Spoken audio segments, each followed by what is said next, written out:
This chessboard is lying to you right now. Black has a pawn one square away from a queen. He has two knights, a bishop, and white's king looks completely exposed. Honestly, it seems impossible to argue that black is completely winning, and yet white has a forced win.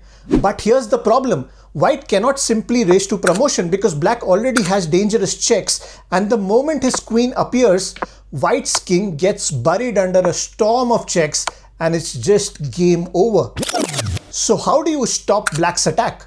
Well, you begin with a move that looks completely harmless. Pawn g6 check. Now black does not go to g8 and simply steps into the corner so that whenever this pawn promotes with check, he can easily block with the bishop. So everything appears under control and black is still threatening to promote. But if white gets impatient and tries another check, the black king hides on h7, he escapes the checks, promotes the pawn, and again the white king is in trouble. So if checks don't work, now what's the plan for white?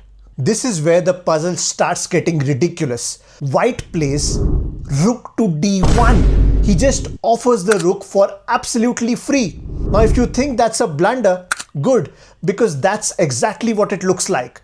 But black actually can't afford to ignore it. Look, the rook is controlling the promotion square, so the knight is basically forced to capture.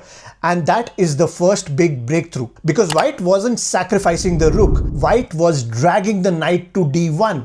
By forcing the knight here, white shuts down black's most dangerous checks after promotion. Suddenly, ideas like queen d1 check and queen h1 check are completely gone. The queen is still coming, but she's arriving just a little too late, and that tiny delay changes everything. After the knight takes, white immediately pushes b7. Now both sides are racing towards promotion, but before black promotes, black actually has one more resource. Knight to f4 check. For a moment, this looks scary. The king is under attack, the pawn is still promoting. It feels like black has finally taken control, but white calmly steps forward, attacks the knight, forces it away, and then promotes with check. And suddenly, black discovers something horrifying. Mate is now unstoppable. So even this move doesn't save black, which brings us back to the move most players would play almost instantly. Black simply promotes pawn to a1.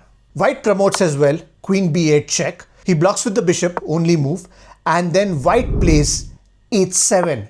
This move is pure poison. White is now threatening mate in 1, and black's shiny new queen discovers a terrible problem. She looks powerful, but she can't actually do anything. She has no checks and she has no way to stop this attack. It's like calling an ambulance and realizing it is stuck in traffic.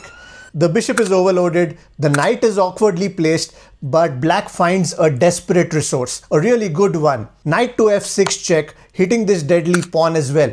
White is forced to capture, and finally, black's queen enters the game. Queen takes a5 check. For the first time, it now feels like black might escape because the queen is now active. If the king runs anywhere, more checks are coming and he will be dancing all over the board.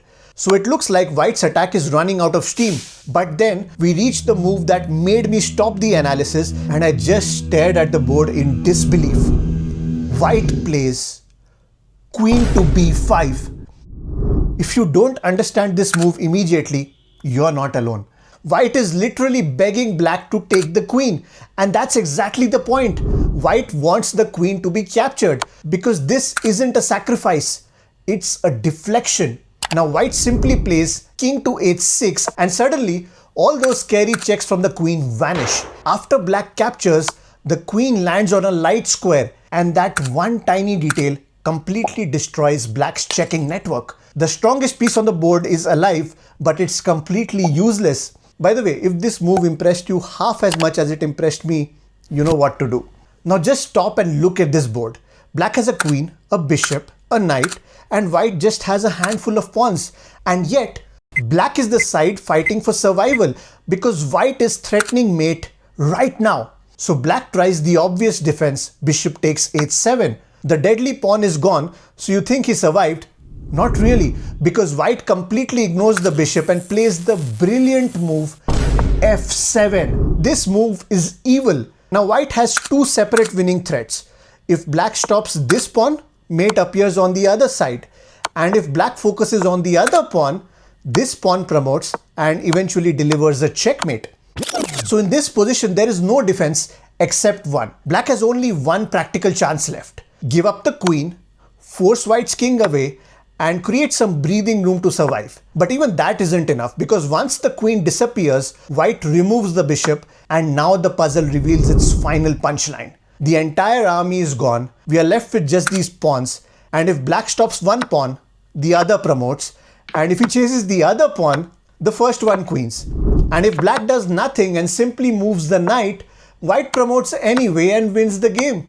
So after sacrificing a rook and a queen, white wins the game with just two tiny pawns. But before you go, I've got one more challenge for you. Take a look at this position. It's white to move. Can you find the winning idea? Let me know in the comments. Guys, don't forget to like and subscribe, and I shall see you in the next one.